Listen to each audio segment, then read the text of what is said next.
Non-violence, persuasion, grâce. Alors ça, c'est très tordu, mais bougrement intelligent.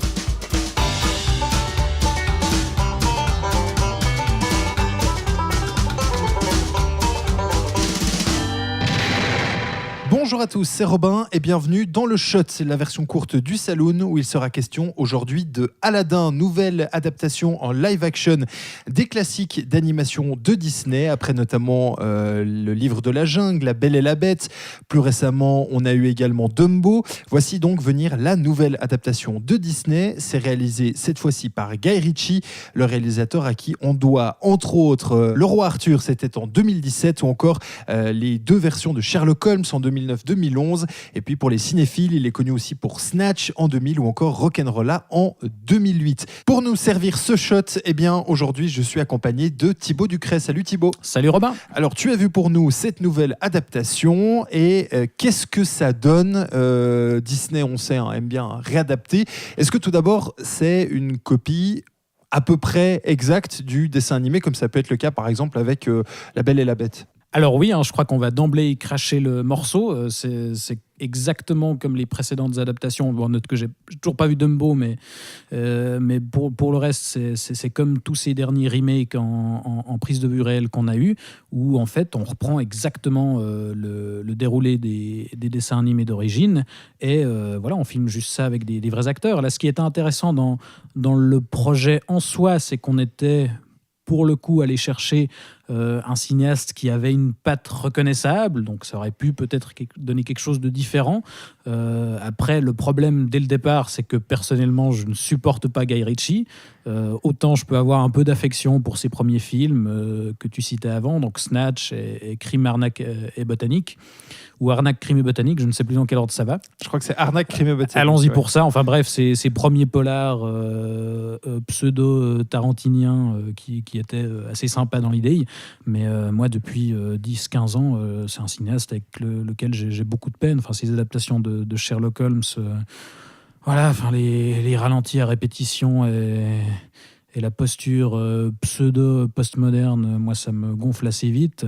Le Roi Arthur, c'était pareil. Et du coup, on pouvait s'attendre à ce que sur Aladdin, au moins, il se réapproprie le truc et qu'il y appose son style que moi je ne supporte pas, mais qui peut peut-être plaire à des gens, mais au final il y a même pas ça, ça fait vraiment film de commande. On sent pas la patte Guy Ritchie donc.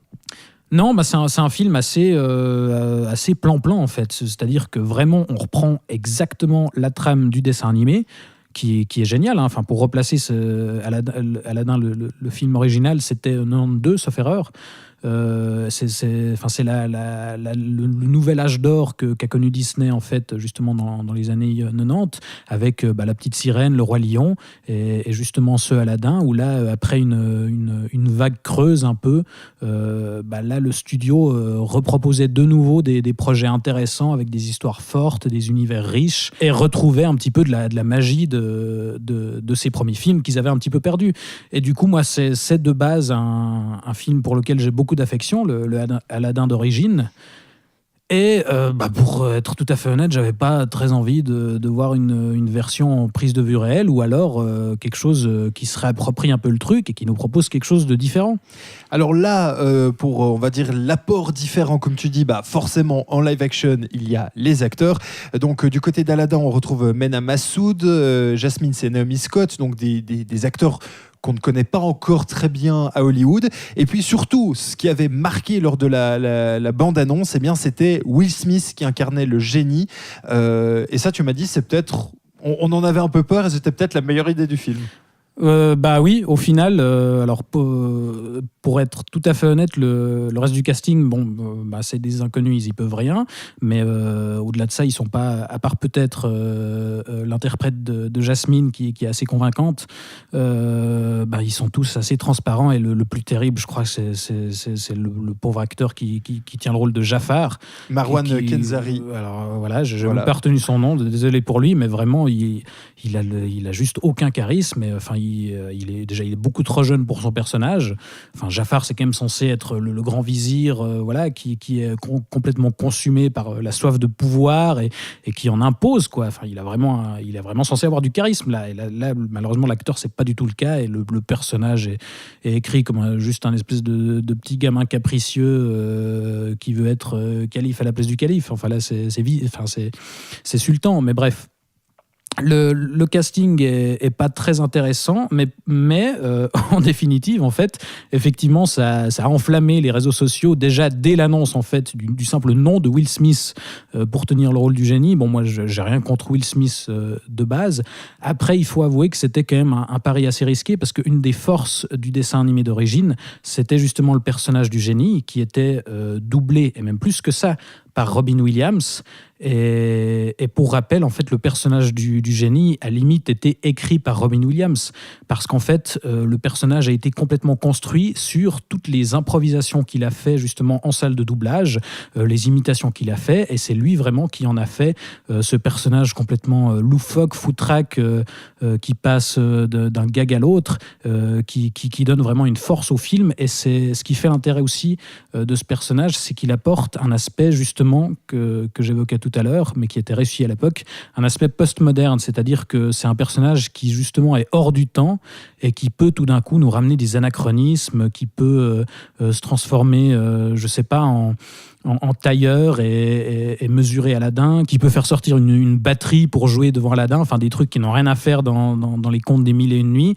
Et pour le coup, ça marchait très bien à l'époque parce que c'était justifié, et ça apportait un décalage bienvenu dans l'univers, contrairement à l'espèce de cynisme et de décalage forcé qu'on peut avoir aujourd'hui, où justement on regarde les choses avec du recul et on n'ose plus croire aux histoires. Là, c'était vraiment intéressant parce qu'on avait un personnage jamais vu qui pouvait se permettre tout d'un coup de se transformer en Jack Nicholson ou en Arnold Schwarzenegger, parce que justement il était complètement hors de cet univers-là, mais à la fois cohérent dans le récit.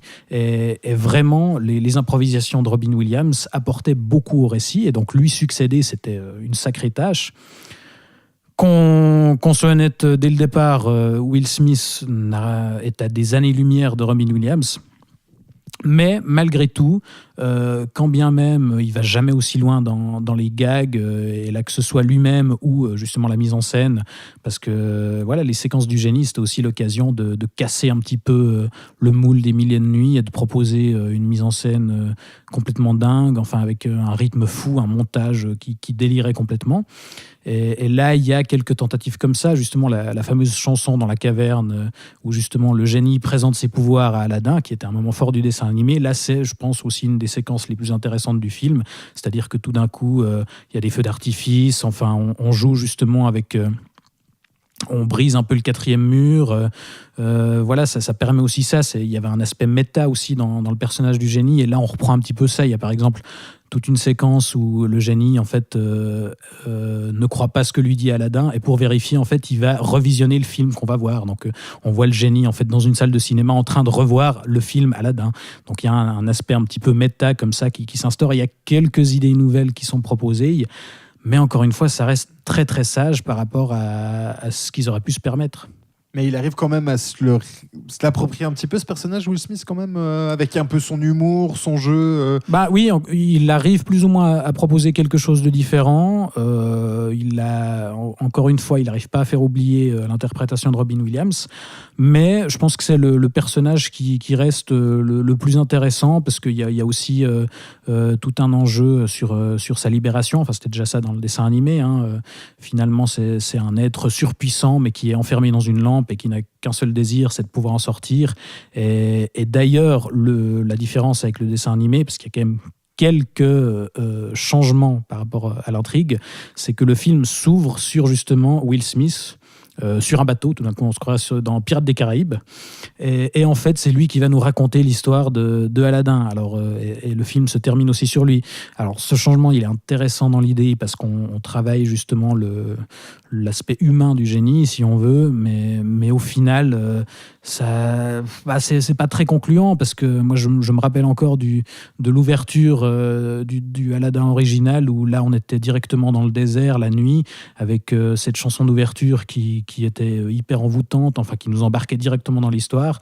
Et là, on démarque d'abord avec Will Smith et ses enfants et qui va leur raconter une histoire et ça marche moins bien, clairement. Est-ce qu'il y a quand même un intérêt à aller voir ce film finalement? Parce que là, ça fait quelques minutes qu'on t'entend dire que l'original est mieux que celui de Guy Ritchie, donc qui sort ces jours-ci dans les salles. Est-ce qu'il y a quand même un intérêt à aller le voir du coup?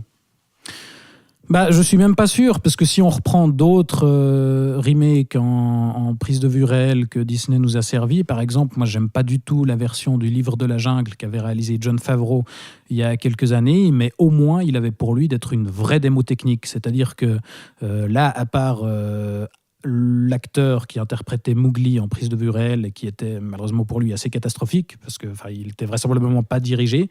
Pour et le reste, probablement au milieu de plein de fonds verts et que ça devait pas être évident. C'était sans doute compliqué pour lui, mais à côté de ça, tous les animaux et tous les décors, c'était vraiment bluffant. C'était une vraie démonstration technique. Là, les équipes des effets spéciaux étaient vraiment au top et il y avait au moins ça pour le film. Là, même techniquement, encore une fois, le génie de Will Smith, les CGI du personnage sont assez soignés, mais il y a rien de très impressionnant parce qu'encore une fois, je trouve que c'est un film qui manque beaucoup de folie.